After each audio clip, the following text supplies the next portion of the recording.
কি দেশের জনগণ ভিডিওটা উপরের দিকে টান দিবেন না, দুইটা কথা শুনে যান গুরুত্বপূর্ণ। ইরান এবং আমেরিকার ভিতরে কি চলতেছে? ডোনাল্ড ট্রাম্পের কথা হলো যে একটা কথা আছে, চাইল 1 কেজি দিয়ে হলেও কি কথাটা উপরে রাখে, একটা কথা আছে আর কি। এখন ওইরকম ডোনাল্ড ট্রাম্পে হার মানি গেছে, যে এটা কিন্তু স্বীকার করে না। বলতেছে যে কি আমার যুদ্ধের কোনো প্রয়োজন নাই, আমার যেতটুকু যুদ্ধ সম্ভব ছিল আমি ওইটুকু করছি। আগামী আর 2-4-5 বছরের ভিতরে ইরান যুদ্ধের নাম আর নেবে না। ইরান বলে যুদ্ধের নাম নেবে না, কত বড় বেইমানের বাচ্চা কি কয়। হারে বেড়া, তুই কইলে কি ইরান কি ফিস নামে যাইব? চাইতে না এবার কয় যে ইরানে আজ যুদ্ধের নামও নেবে না গত 2 বছরের ভিতরে।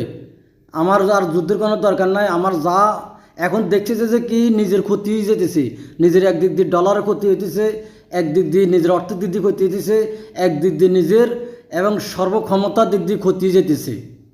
এখন না পারি বলতে বলে যে কি আমার আর কোনো যুদ্ধের দরকার নাই। ইরানকে বলতেছে যে আমার আর যুদ্ধের দরকার নাই, আমি যুদ্ধ স্থাপিত চাই। আবার এই দিক দিয়ে বলে কি আমি আমি জিতে গেছি, আমি আর আগামী আর 2 বছরের ভিতরে 2-4-5 বছরের ভিতরে ইরান